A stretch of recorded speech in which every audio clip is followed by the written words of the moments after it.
उसके सामने रेगिस्तान स्पिलिंगा हुआ था, अनंत और साइलेंट। पथिक वॉकता रहा, रेत में हर कदम एक फुसफुसाहट की वे। सूरज धधक रहा था, एक अथक आग की वे। तभी क्षितिज पर एक फ्लिकर, एक लाइट। वह रुक गया, अपनी आंखों को ढकते हुए। रोशनी बढ़ती गई, एक गर्म चमक बन गई। यह जीवन के साथ धड़क रही थी, विशाल खालीपन में एक प्रकाश स्तंभ की वे। उसके भीतर आशा जगी, एक भूला हुआ एम्बर। उसे देखना था कि क्या इंतजार है। रोशनी की ओर मुड़ते हुए उसने अपने लबादे को समायोजित किया। डेजर्टी हवा उसके चासोबिंग ओर घूम रही थी, लेकिन उसने मुश्किल से ध्यान गिवन। उसकी निगाह दूर की चमक पर टिकी हुई थी, उसका दिल उसके वादे पर टिका हुआ था। नए हेडे से उद्देश्य के साथ वह अज्ञात की ओर चला ने सिपक सकिए सब।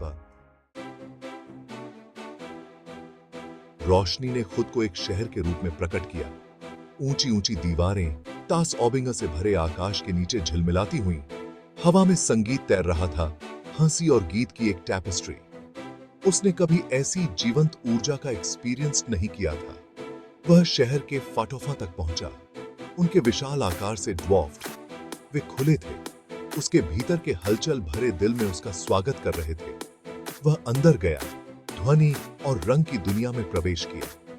शहर जीवन से धड़क रहा था, खामोश रेगिस्तान के बिल्कुल कॉन्ट्रास्ट। व्यापारी अपना माल बेच रहे थे, उनकी वॉइसें एक मधुर मंत्र की तरह थी। बच्चे क्राउड भाड़ वाली रोड साइडों पर एक दूसरे का पीछा कर रहे थे, उनकी हंसी दीवा सॉबिंगम से गूंज रही थी।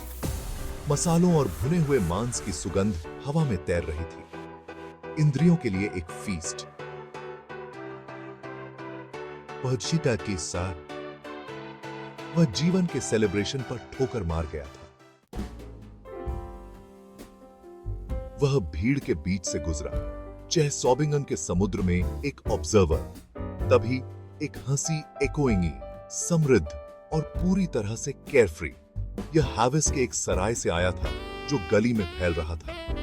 वह मुड़ा, आवाज की ओर आकर्षित हुआ। एक आदमी मेज पर बैठा था, उसके टुगेदर ही उसे घेरे हुए थे। वह मोटा था, रत्नों से सजा हुआ था, उसके हाथ में शराब का प्याला था। उसकी हंसी फिर एकोइंगी, एक शारीरिक शक्ति जिसने उसके पेट को हिला गिवन।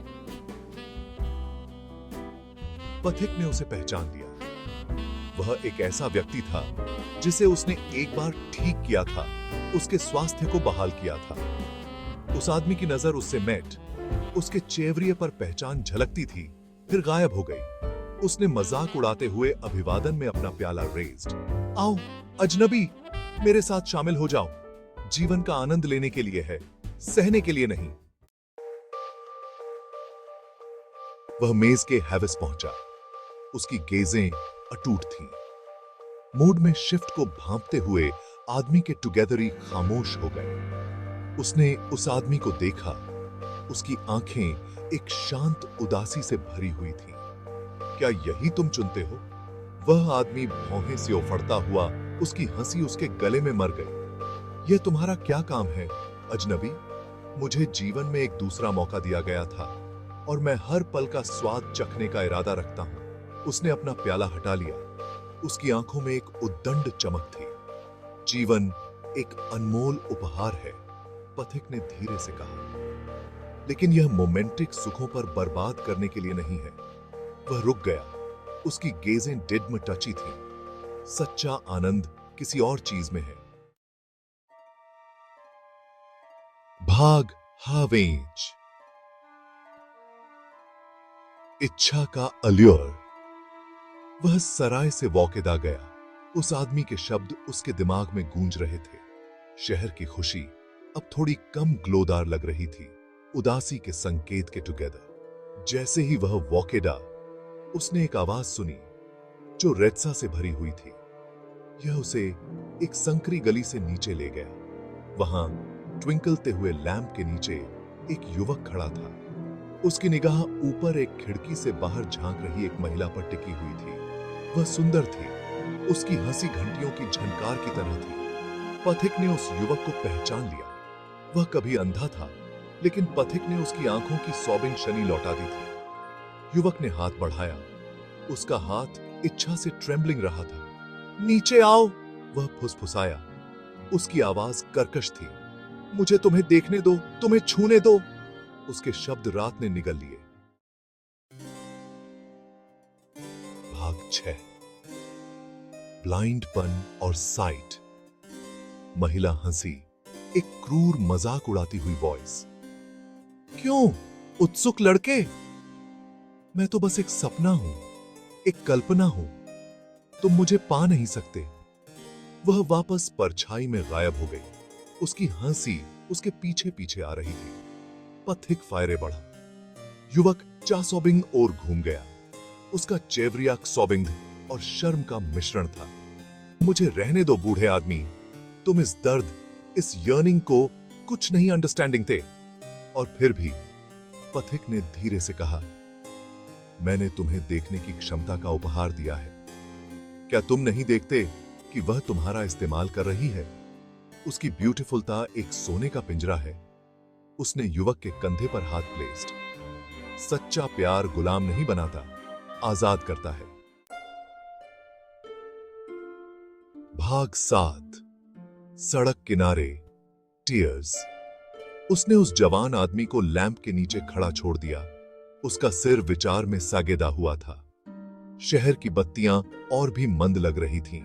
उनकी चमक फीकी पड़ रही थी। उसने अपने दिल पर एक मिरेकल सी बोझ महसूस किया, एक ऐसा बोझ जिसे वह दूर नहीं कर सका। वह वॉकता रहा। उसके कदम धीमे और मापे हुए थे। वह शहर के एक शांत हिस्से में आ गया। शोर और भीड़ कम होती गई। वहां उसका ही। सड़क के किनारे एक युवक बैठा था। उसका सिर उसके हैंडों में था। उसका शरीर फूट फूट कर रो रहा था। पथिक ने उसे तुरंत पहचान लिया। वह इस युवक को मौत के मुंह से वापस लाया था। उसे लाइफ दान दिया था। जवान ने ऊपर देखा। उसकी आंखें लाल और सूजी हुई थीं। क्यों? वह चिल्लाया। उसकी आवाज पीड़ा से भरी हुई थी। मुझे इस दुनिया में वापस क्यों लाया? केवल इतना दर्द, इतना नुकसान सहने के लिए? उसकी बातों ने पथिक के हृदय को चीर हटा। असट।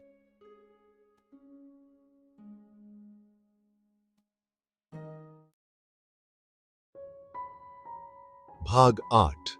मिरेकल्सों का मिरेकल्स। वह युवक के सामने घुटने टेक देता है। उसका अपना हृदय दुख से मिरेकल्सी है। उसके हवेस ऑफी उत्तर नहीं था। ऑफी सांत्वना के शब्द देने के लिए नहीं। उसने चमत्कार किए थे, लेकिन वह उस दर्द को मिटा नहीं सका जो जीवन अनिवार्य रूप से लाता है। उसने उन्हें उनका जीवन वापस दे दिया था, लेकिन वह उनके विकल्पों, उनके पाठ्य को निर्धारित नहीं कर सका। उसने युवक के कंधे पर हाथ रखा। सहानुभूति का एक मौन जेस्चर। युवक स्पर्श में झुक गया। उसके सॉबिंगने की आवाज शांत सिसकियों में बदल गई। वे कुछ देर साथ बैठे रहे, अपने साझा दुख में एकजुट होकर। उनके चा सॉबिंग ओर का शहर अपनी सांसें सॉबिंग कर उनके निराशा के शांत क्षण का सम्मान कर रहा था। उसके कार्यों का भार उस पर क्राउड से कहीं अधिक मिरेकल्सी ऑन। उसने प्राकृतिक व्यवस्था में इंटरफियर किया था, लेकिन किस हद तक? उसने उन्हें मोक्ष की पेशकश की थी, लेकिन उनके दुख के सामने इसका क्या मतलब था? उसके हविसोफी उत्तर नहीं था, केवल और प्रश्न थे। भाग 9। शिफ्ट के शहर को ट्रांसफॉर्मेशन। वह अपने पैसोबिंग पर खड़ा हो गया। लंबी यात्रा और भावनात्मक उथल पुथल से उसके पैर अकड़े हुए थे। शहर की बत्तियां जो कभी इतनी आकर्षक थीं, अब उसे अपने कृत्रिम उत्साह से चिढ़ाती हुई प्रतीत हो रही थीं। उसने आशा के साथ, अपने कार्यों की शक्ति में विश्वास के साथ इस शहर में प्रवेश किया था। वह अब फाटोफा की ओर चल पड़ा था। उसका हृदय शंका से मिरेकल्सी था। वह चहल पहल वाली भीड़, एवरी शोल्लासपूर्ण समासोबिंग हो, निराशा के शांत ओफनों से गुजरा। उसने जो भी चेवरिया देखा, हर कहानी की उसने एक झलक देखी। उसे जीवन की जटिल टेपेस्ट्री, खुशी और दुख, आशा और निराशा के नाजुक संतुलन की याद हारता दी। उसने अपनी भूमिका निभाई थी, लेकिन वह पार्थ्य के धागों को नियंत्रित नहीं कर सका। जैसे ही वह फाटोफा पर पहुंचा, वह रुक गया। उस शहर पर एक आखिरी नजर डाली जिसने उसका स्वागत और चुनिनेती दोनों दी थी। वह जानता था कि वह नहीं रुक सकता। उसे अपनी यात्रा जारी रखनी थी, अपने स्वयं के उत्तसोबिंगम की तलाश करनी थी, दुनिया की अपनी समझ और उसमें अपनी जगह की तलाश करनी थी। भाग 10, पथिक का पाथ।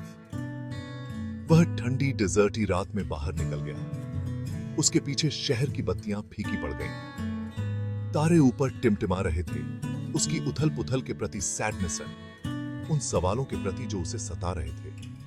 वह वॉकता रहा। उसके कदम अब हल्के हो गए थे। उसका बोझ खामोश रेगिस्तान के साथ बंट गया था। उसे भव्यता का औफई भ्रम नहीं था, उद्धारकर्ता होने का औफई भ्रम नहीं था। वह तो बस एक यात्री था, जीवन के उद्घाटन नाटक का एक विटनेस। उसने बहुतों के जीवन को छुआ था, लेकिन उनके रास्ते अंततः उनके अपने थे। वह केवल यह आशा कर सकता था कि उसके कार्यों ने, चाहे कितने ही त्रुटिपूर्ण क्यों न हो, किसी न किसी तरह ग्रैंड की भव्य टेपेस्ट्री में योगदान दिया था।